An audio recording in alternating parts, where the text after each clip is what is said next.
Shalom à tous, bien-aimés, que Dieu vous bénisse. Nous sommes toujours dans la série d'études sur le Saint-Esprit et sa mission. Et le sous-titre de ce jour est la conduite du Saint-Esprit, toujours tiré de Jean chapitre 16, verset 12 à 15. Je lis.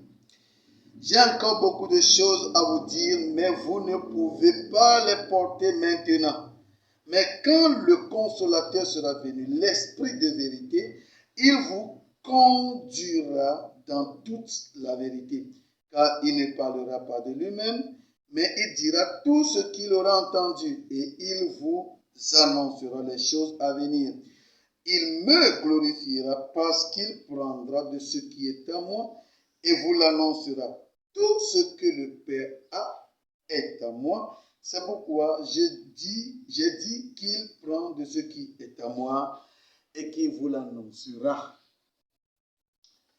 La conduite du Saint-Esprit. Jésus dit dans le verset 13 qu'il vous conduira. Donc, le Saint-Esprit a pour mission de conduire.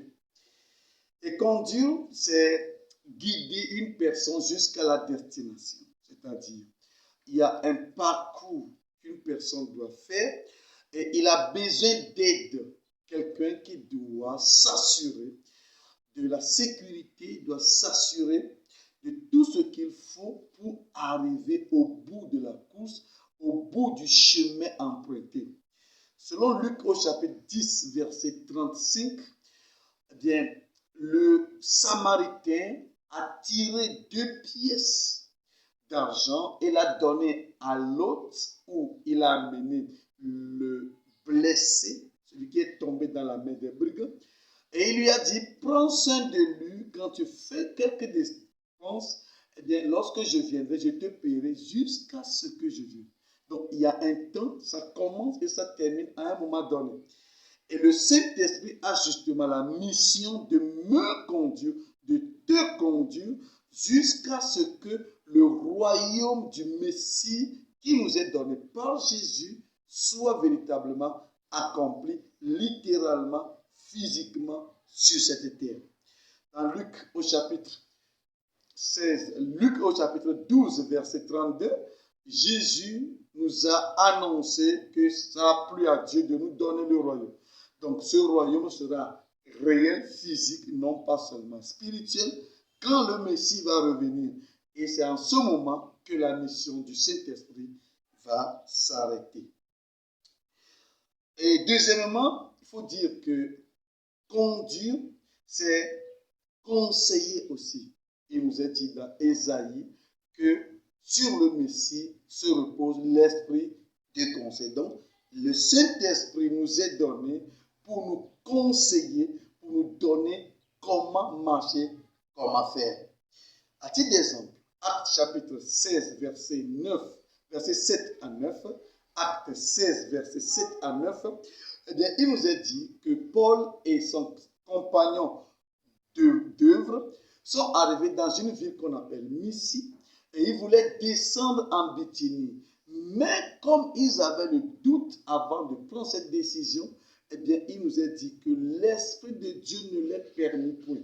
Et lorsqu'ils étaient affranchis de cette mauvaise décision, eh bien, pendant la nuit, un Macédonien est venu à Paul et lui a dit, monte à Macédoine et sauve-nous.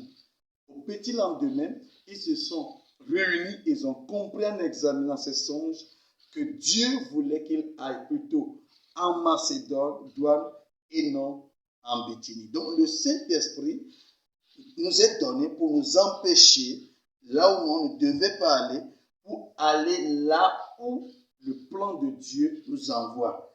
Car Jacques nous dit de ne pas dire demain je ferai ceci, demain j'irai ici, mais de dire si Dieu le veut, demain je ferai. Donc le Saint-Esprit a pour la mission de nous conduire dans cette allure de la volonté de Dieu. Nous parlons de la mission du Saint-Esprit. Donc il est là pour nous conduire. Dans cette étude, nous allons structurer l'enseignement sur 2 points. Premier point, ceux qui sont conduits par le Saint-Esprit. Et deuxième point, la raison pour laquelle ils sont conduits par le Saint-Esprit. Donc, premier point, ceux qui sont conduits par le Saint-Esprit. Dans Genèse au chapitre 1, verset 2, il nous est dit que la terre était informe et vide et l'Esprit de Dieu volottait au-dessus des eaux. Donc, la terre est informe et vide, eh bien, il était couvert de l'abîme et l'Esprit de Dieu planait au-dessus des eaux. Les eaux ici symbolisent le péché, la perdition, la destruction. Et nous voyons l'Esprit de Dieu qui ne se planait pas dans les ténèbres, mais au-dessus des ténèbres, au-dessus des eaux. Il n'est pas dans les eaux, il est au-dessus. Autrement dit, le Saint-Esprit n'est pas celui qui dissipe les ténèbres, mais c'est le Messie, la parole de Dieu, qui fait dissiper les ténèbres. Il n'est écrit nulle part que l'Esprit Saint est un esprit de lumière. Mais il est dit, il est esprit de vérité. Mais c'est Jésus qui est appelé la lumière du monde. Selon Jean au chapitre 8, verset 12. Donc, nous devons comprendre que le Saint-Esprit opère que là où le Messie a déjà fait son action. Or, en qui le Messie a fait son action, ce sont ceux qui ont cru en Jésus, ceux qui sont sauvés, ceux qui ont la vie éternelle. Donc, le Saint-Esprit conduit ceux qui sont des enfants de Dieu par la foi en Jésus. Car n'oublions jamais que le Saint-Esprit vient pour glorifier Jésus. Donc, si le salut d'une personne ne passe pas par le Messie, alors, je suis désolé de le dire, il est impossible que vous soyez conduits par le Saint-Esprit. Il est très intéressant de noter qu'on peut être utilisé une fois par le Saint-Esprit, mais non pas être conduit par le Saint-Esprit. À l'exemple de Judas Iscariote, Matthieu au chapitre 10, Jésus les envoie, ils sont revenus avec des témoignages que même des démons leur furent soumis. Mais Jésus dit, ce n'est pas ça ce qui est essentiel. Ce qui est essentiel, c'est que votre nom soit inscrit dans le royaume des cieux. Et nous voyons que les disciples n'étaient pas conduits par le Saint-Esprit en ce moment. C'est à partir du jour de Pentecôte, après que Judas fut écarté, que le Saint-Esprit est descendu et a commencé à conduire les disciples comme Jésus les conduisait lorsqu'il était dans les jours de sa chair. Nous trouvons aussi l'exemple dans Exode au chapitre 40. Exode au chapitre 40, verset 34 jusqu'au verset 38. Il nous a dit, alors la nuée couvrit la tente d'assignation et la gloire de l'Éternel remplit le tabernacle. Moïse ne pouvait pas entrer dans la tente d'assignation parce que la nuée restait dessus et que la gloire de l'Éternel remplissait le tabernacle. Aussi longtemps que durèrent leur marche, les enfants d'Israël partaient. Quand la nuée s'élevait au-dessus du tabernacle et quand la nuée ne s'élevait pas, ils ne partaient pas jusqu'à ce qu'elle s'élevait. La nuée de l'Éternel était le jour sur le tabernacle et de nuit il y avait un feu aux yeux de toute la maison d'Israël pendant toute leur marche. La nuée dont nous parle Exode ici est l'image du Saint-Esprit dans la Nouvelle Alliance. Je ne parle pas de l'Ancien Testament, mais l'Ancienne Alliance. Donc, il y a une nuée qui se révèle pendant la nuit en forme de feu, mais au jour comme une nuée pour donner de la fraîcheur au peuple de Dieu. Et cette nuée est la présence de Dieu, la gloire de Dieu dans sa façon visible. Et nous voyons que cette nuée a commencé son œuvre lorsque les enfants d'Israël sortaient de l'Égypte. Donc quand ils étaient en Égypte, ils n'ont jamais vu cette nuée. Cette nuée ne les jamais visitée. Ils n'ont jamais eu la révélation d'une quelconque conduite. Mais lorsque le prophète Moïse les a libérés, maintenant la nuée peut commencer son œuvre. De la même chose, c'est quand Jésus libère une personne du péché, du monde, de la puissance de perdition, eh bien le Saint-Esprit peut maintenant marcher avec la personne pour le conduire. Et comment devenir enfant de Dieu? Jean au chapitre 1, verset 12, à tous ceux qui l'ont reçu, à ceux qui croient en son nom, il leur donne le privilège, nous a dit la version Le Semeur. Le second nous dit, il leur donna le pouvoir de devenir enfant de Dieu. Donc, quand vous devenez enfant de Dieu par la foi dans l'œuvre de Jésus, à partir de ce moment, le Saint-Esprit peut venir vous conduire. Non pas seulement vous utiliser temporairement, mais vous conduire, vous guider et vous conseiller, comme on l'avait dit un peu plus haut. Et la Bible nous dit, selon Romains au chapitre 8, verset 9, que celui qui n'a pas l'esprit de Christ n'appartient pas à Christ. Donc, le fait d'avoir l'Esprit Saint est la preuve qu'on appartient à Jésus. Qu'on peut dire que je suis à Jésus. Qu'on peut dire que je suis chrétien. Je suis sauvé. Donc, c'est l'Esprit qui vient appuyer à notre personne notre appartenance à Jésus-Christ. Et Paul nous dit toujours dans Romains chapitre 8, verset 14 à 16, Romains chapitre 8, verset 14 au verset 16, car tous ceux qui sont conduits par l'Esprit de Dieu sont fils de Dieu. Donc, qui sont conduits par l'Esprit Saint? Ce sont ceux qui sont fils de Dieu. Est-ce que vous êtes fils de Dieu?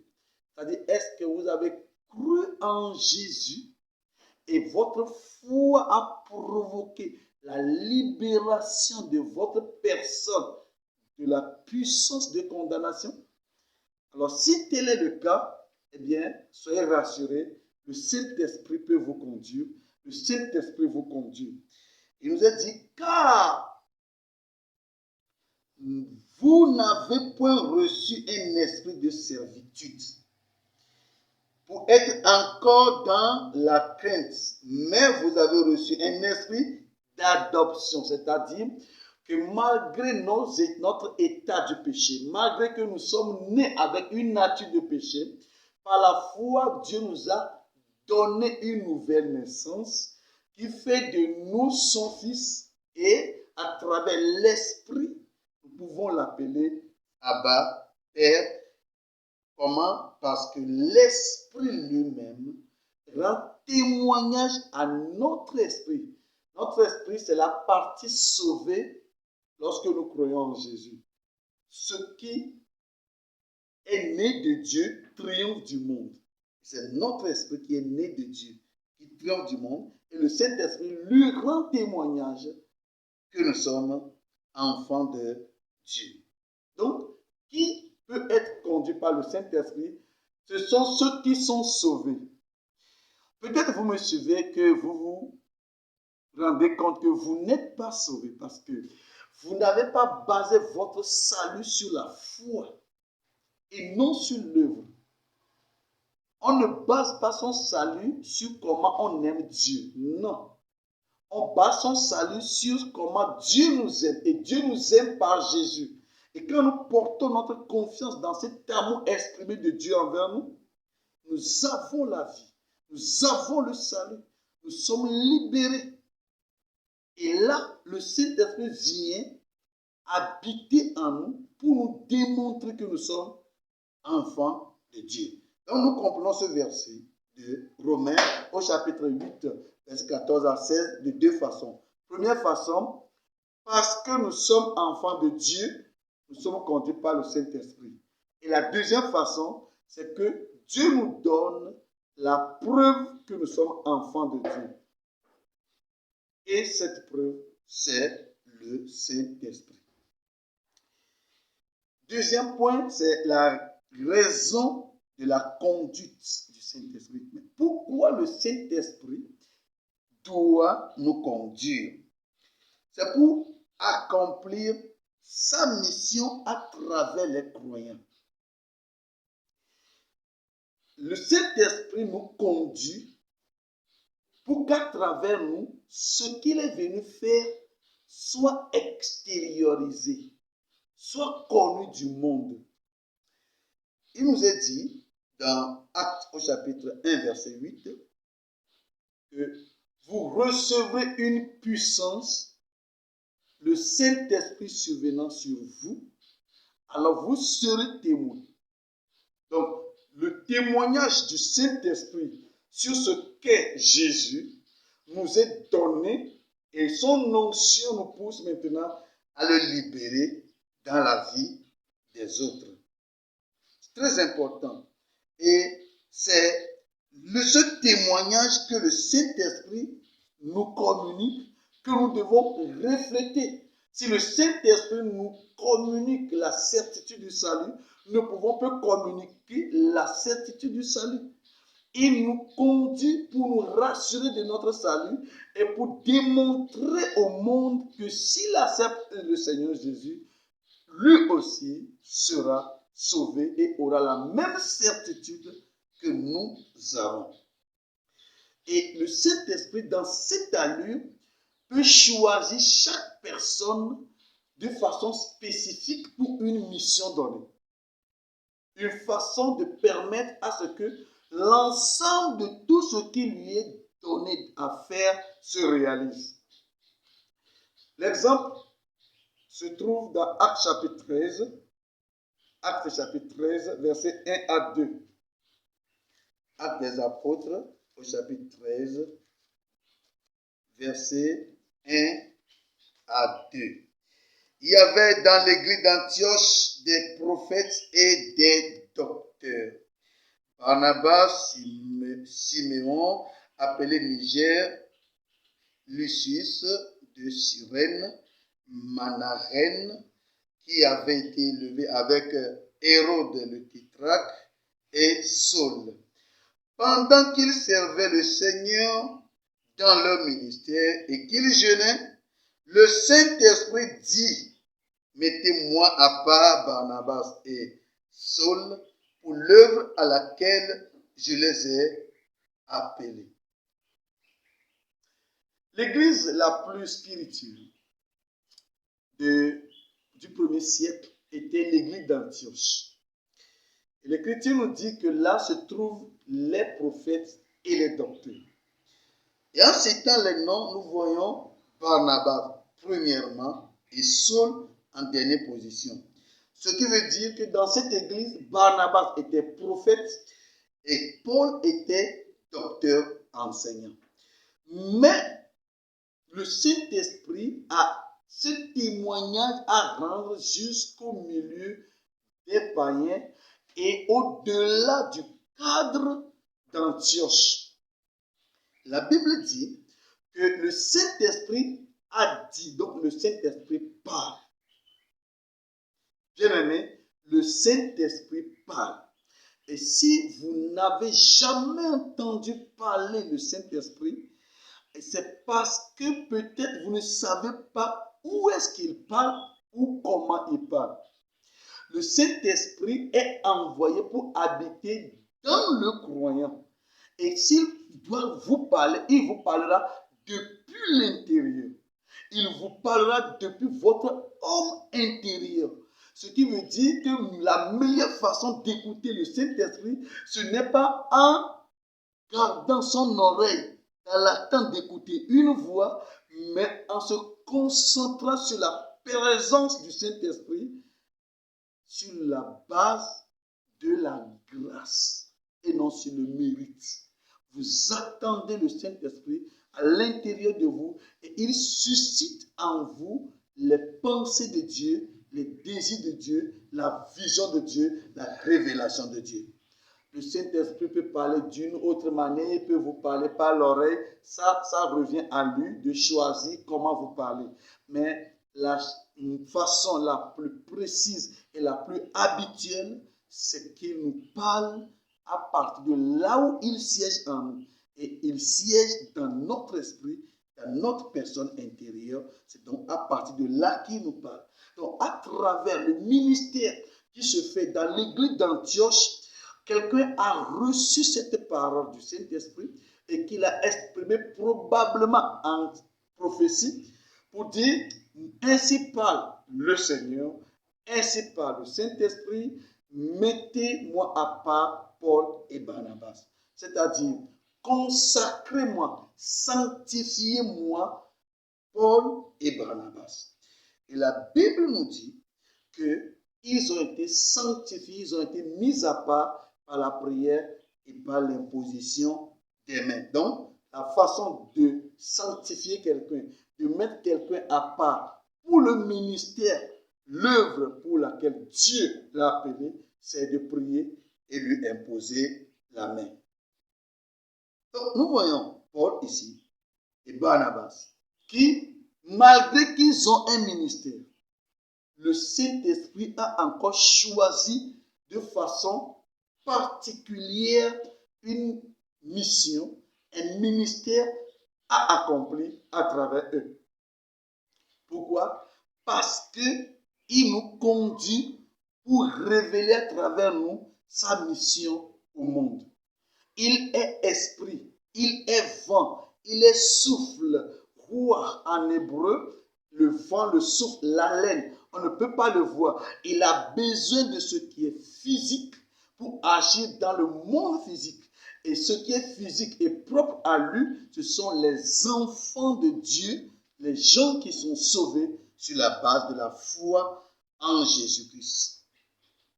Donc le Saint-Esprit est un esprit de sanctification.